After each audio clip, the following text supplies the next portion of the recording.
Well, welcome back, y'all. Welcome back to another edition of Sideline Banter with your girl Tink. And baby, listen, them sidelines have been bantering.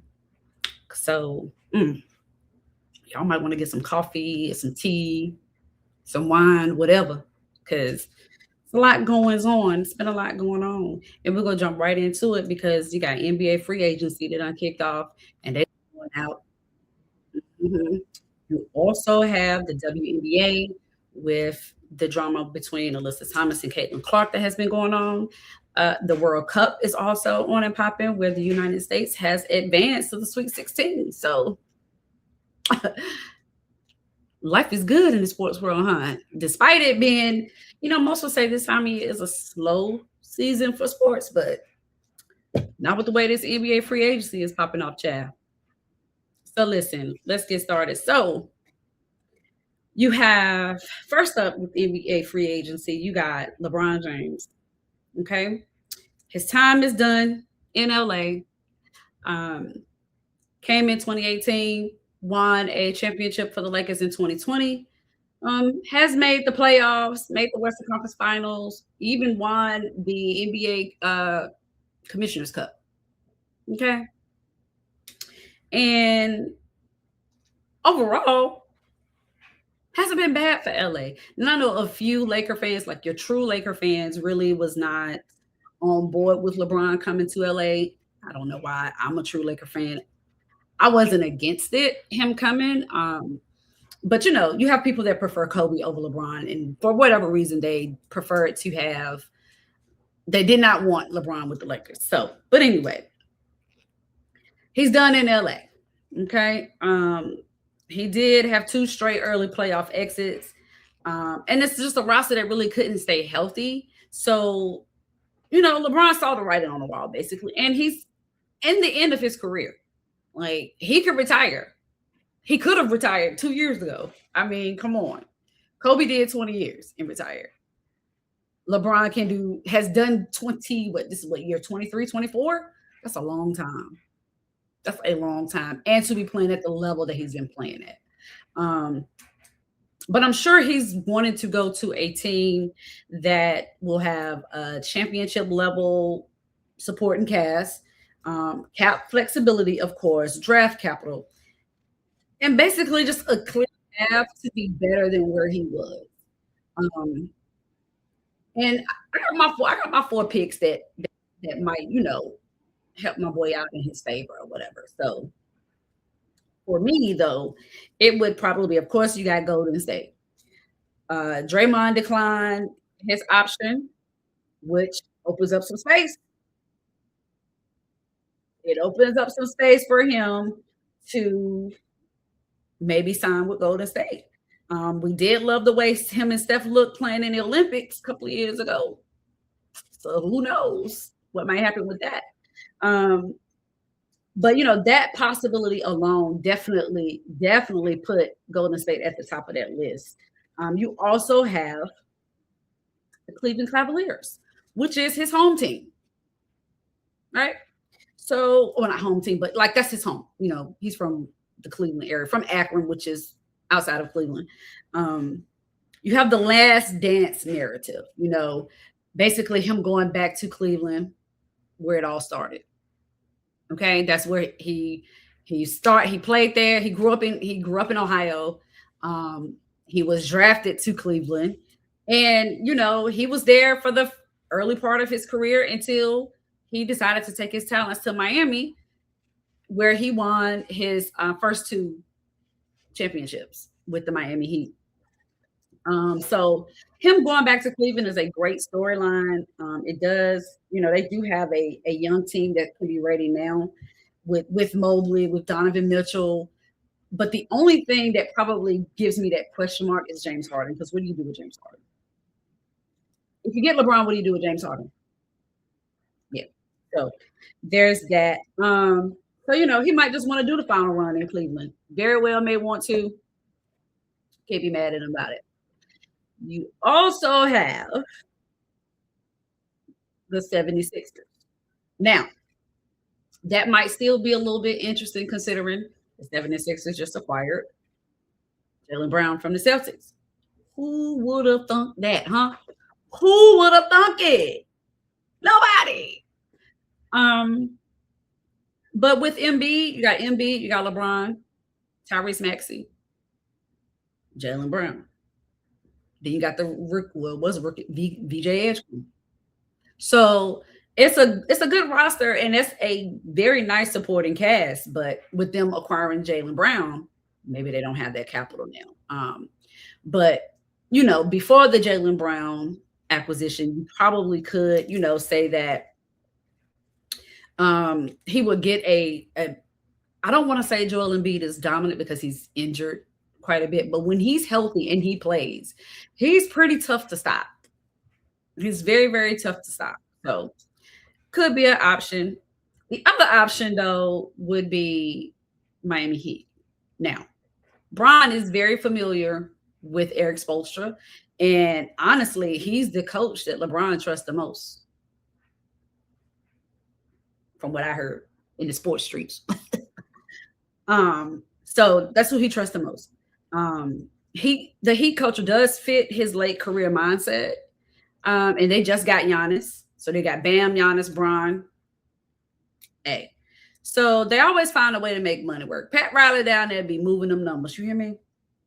So they find a way to make it work. And Bron will be comfortable there because he knows Spoelstra. He knows Spoelstra's coaching style. So it could really work. Now, will either of these options land him a championship or allow him to make another run for a championship? We don't know. We do not know. But we shall see. You have other trades that popped off. You have Kawhi Leonard that made his way back to Toronto. That does put acquiring to Toronto, getting Kawhi back does make them contenders in the East. Does that get them a championship? That is yet to be seen.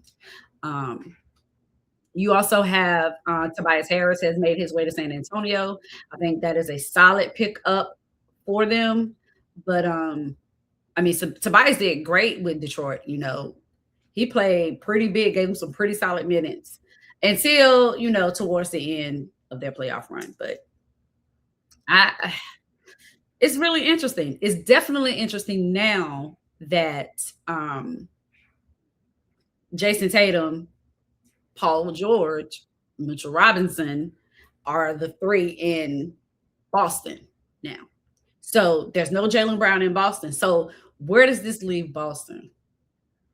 Because this is my 2 cents on this Boston and Philly trade.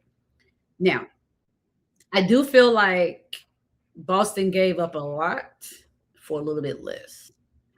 Paul George, I don't remember that man playing a full season in recent sports history.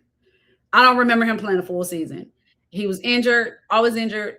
And then even when he came back, even this past season, he came back. He didn't start right away, but when he came back, and then he came back, he got suspended for 25 games. So your best ability is your availability. That's common sense. So yeah. So I don't know if you give up a potential MVP candidate who had a MVP-ish like season this past season, you trade him for Paul George. I don't know. That trade does tell me a few things. One, either Jalen Brown was sick of the front office with the Celtics, or the front office was sick of Jalen Brown. That's what that tells me. Jason Tatum has not said anything about it, and I doubt he will. He's not that type of person. But I would like to know what he thinks and if he was on board with this trade, because the two of them together won a championship. Granted, Jalen Brown won the MVP of that championship, but still, together they won a championship just 3 years ago or 2 years ago. So that trade had me scratching my head. I do also think this trade puts a lot of pressure on Jalen Brown and Jason Tatum, because it seems like the Celtics prioritize Tatum over Brown. And not saying that the Celtics are wrong for doing so, because he was there. It's his team. But Jason Tatum was out all the whole season, basically. He was out, came back in March. I think he came back a little bit too early, off of a ruptured Achilles, because then he had to go back out in the playoffs.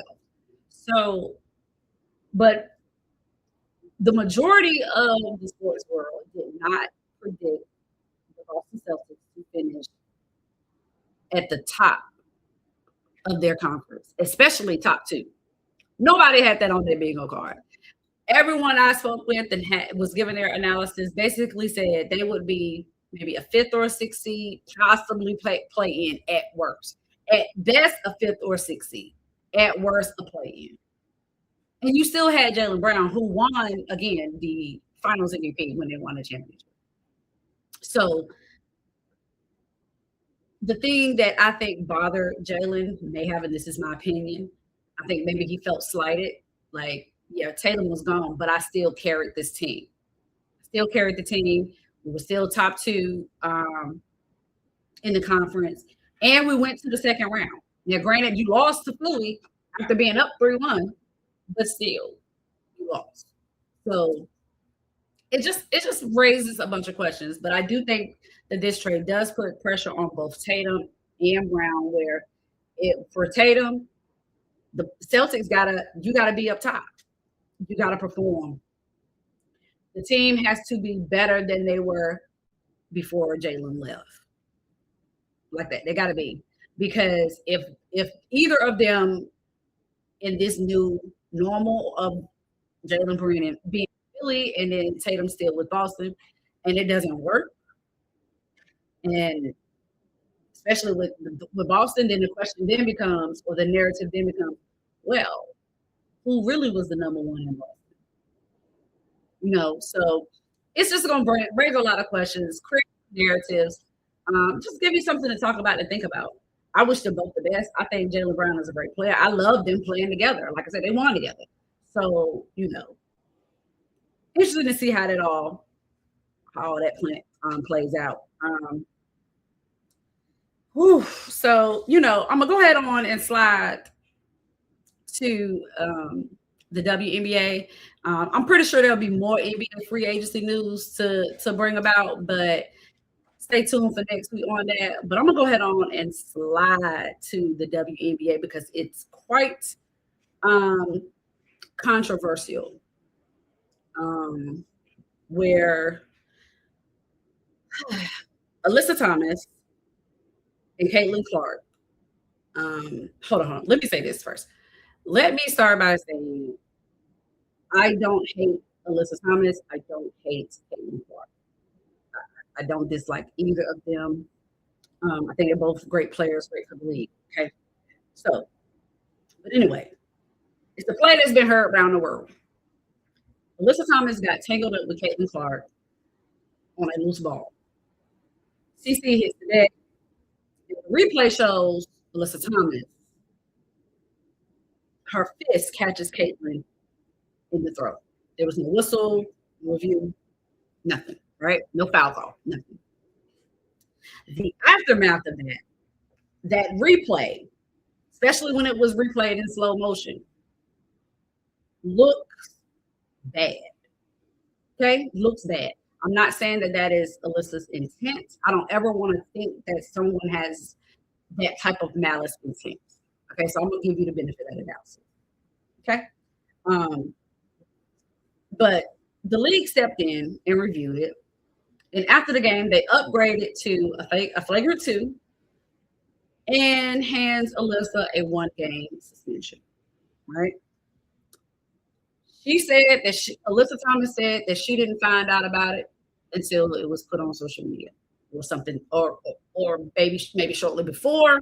She found out shortly before it was released to social media or whatever. I don't know. But anyway, the fallout of that, though, AT, Alyssa Thomas, and the Mercury have said that they have received death threats and racial slurs. How I perceived that was this was received online. I don't think anyone physically sent her the threats, and I could be wrong, but I didn't see her say that. She just said she received death threats, racial slurs, um, online, and even if it's just online, it's unacceptable. Point blank. Period. Like it's not that serious for you to be threatening somebody's life. It's not that deep. Um, for the most part, I think with Caitlin and Stephanie White talked about it after the game. She did say that the no call was egregious. Like it should have been a call because she said there were two calls that were missed. There was a reckless closeout on Caitlin, and I think after that reckless closeout, because the reckless closeout came after the Alyssa Thomas play.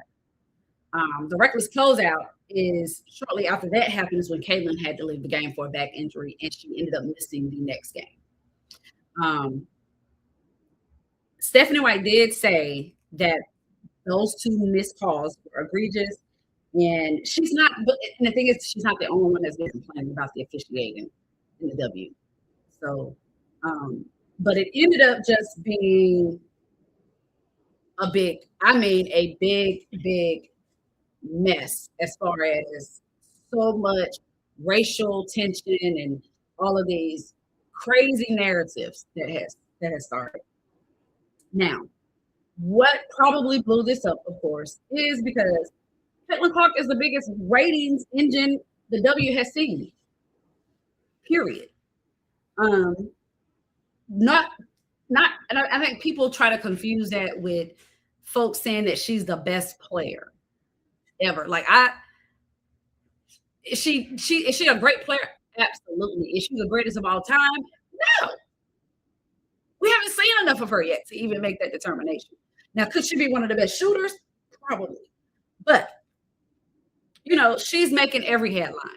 So media outlets are taking complete advantage of anything involving her. Point blank, period. We know this.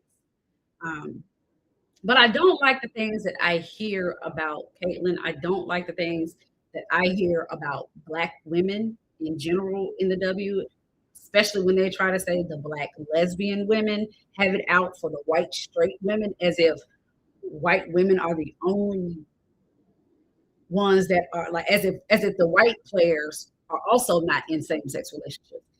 And the thing for me, none of that should matter. It should strictly be about basketball.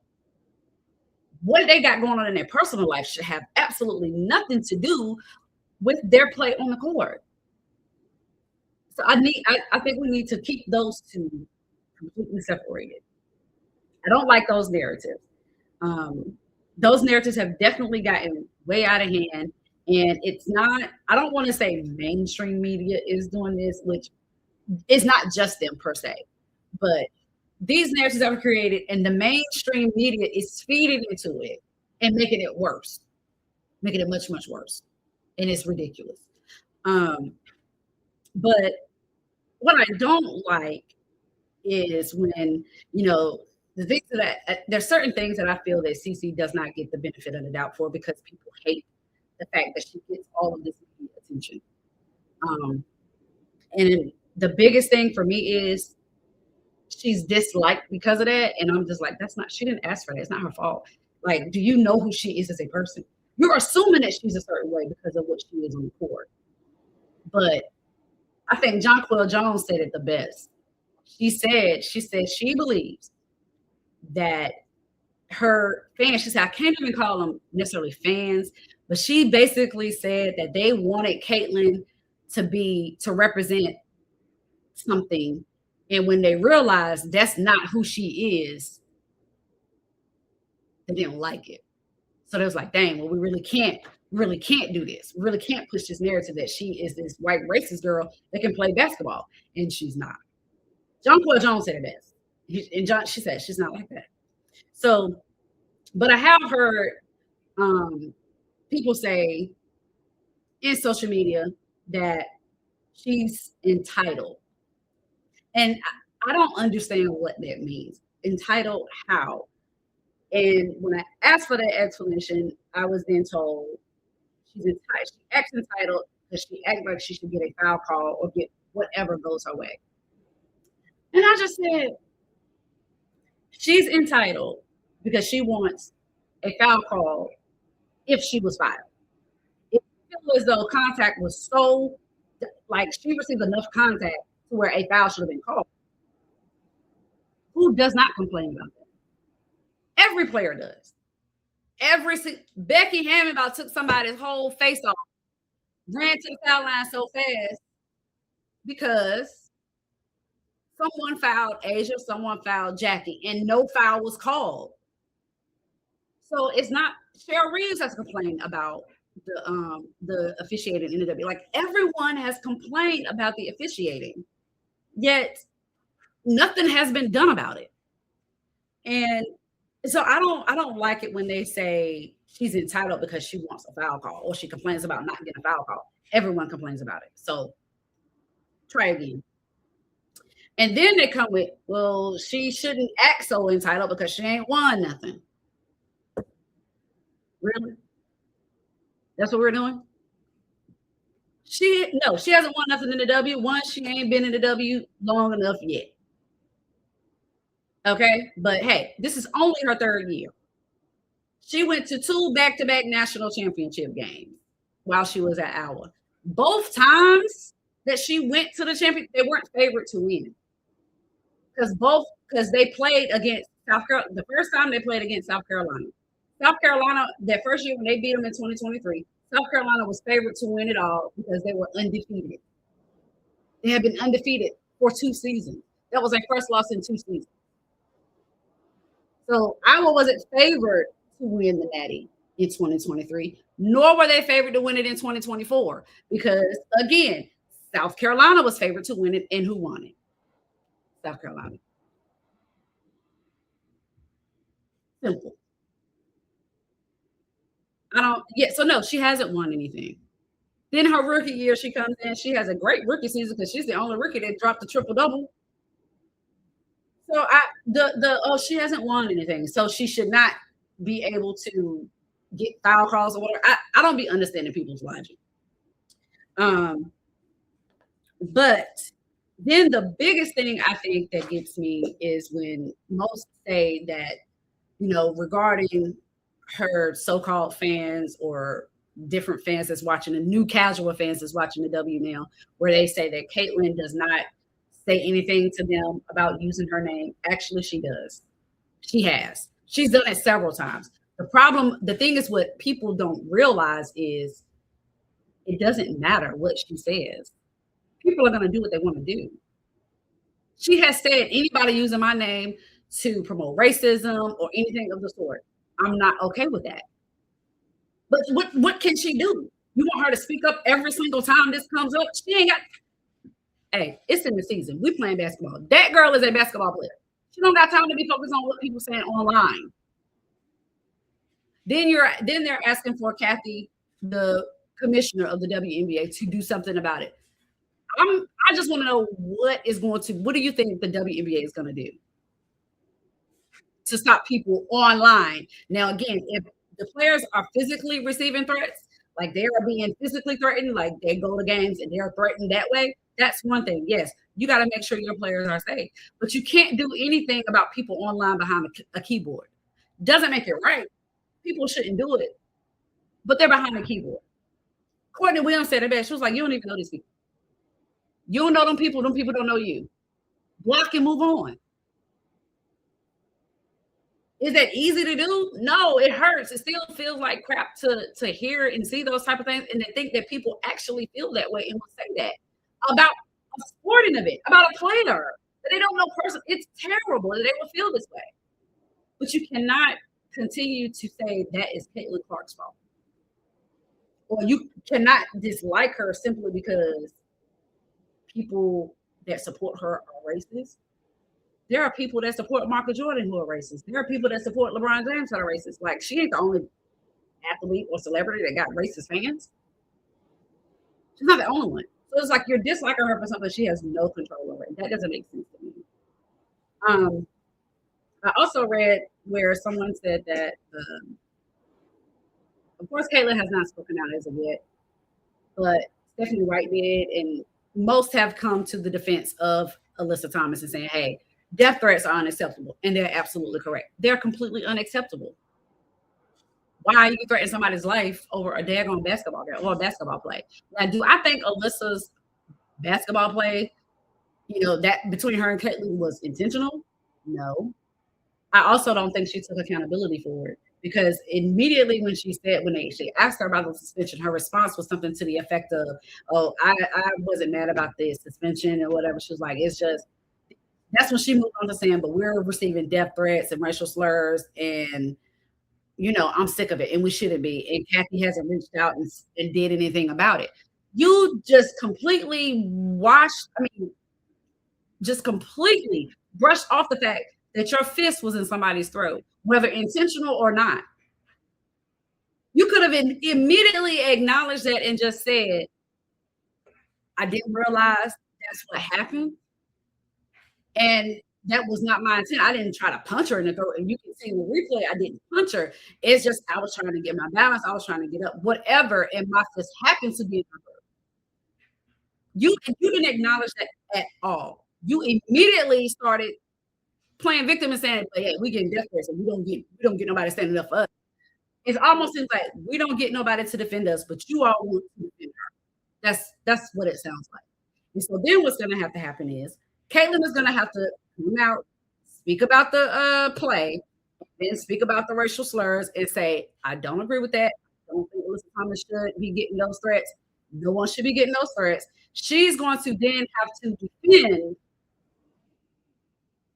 Alyssa on the death threat thing, but Alyssa did not even acknowledge the act that she committed. Intentional or not, the least you can do is acknowledge that you did it and that you didn't mean to. Saying that, "Oh, we didn't even know it happened because nobody on the bench even saw it." That don't mean it didn't happen. We got you on video. Apparently it happened. That's at least you can do is admit to it, take accountability, and make it and let it be known that wasn't your intent. But you also have a history. You grabbed Angel Reese by the neck. Nafisa Collier had to have surgery on both her ankles. She was taken out of the game. You checked on Nafisa though. Mm-hmm. And I'm not saying any of those plays were intentional. Not saying it because I don't want to think that somebody is that type of player. But you're starting to look like the Draymond of the WNBA, Alyssa. That's what you're starting to look like. So that's all my thing is. We got to leave take the racism out. Like most say that the suspension was over the top. The suspension was over the top. A fist to the throat was over the top. How about this? Remove the people involved. If it wasn't Caitlin Clark and it was somebody else, would you still be okay with this suspension? If you felt like she should have got suspended for grabbing Angel by the throat, why? I'm confused. Just the only thing, and Stephanie said it best. She was like, "That's great. You went back and reviewed it and made the call. Let's do this when it happens. Let's do this when it happens. It shouldn't have to be reviewed. It's the referee's job to officiate the game accordingly and make sure that things such as that don't happen. And if they do, then players are held accountable." That's not a bad ask. And I feel like every player and every coach is asking that of the officiating in the WNBA. Now, what Kathy gonna do about that? I don't know. Good luck, because it's given she don't care. Other than she made her little statement and said, "Listen, we're not." She's like, "Look, we don't support the racial slurs, none of that. We don't condone it." Blah blah blah. Her typical statement, what she always say. But outside of that, I don't know what folks want them to do. For online only. It's only but so much you can do. Now, if it's in person, Kathy, and you letting that go down, we gotta have a different conversation, sis. We gotta have a different conversation because you cannot allow that. You cannot allow fans spewing racial slurs to players. We can't. The players have to be safe. Point blank. Period. Ain't no way around it. Okay. So that's all I got. Until next week, people. I'll catch y'all on the sideline.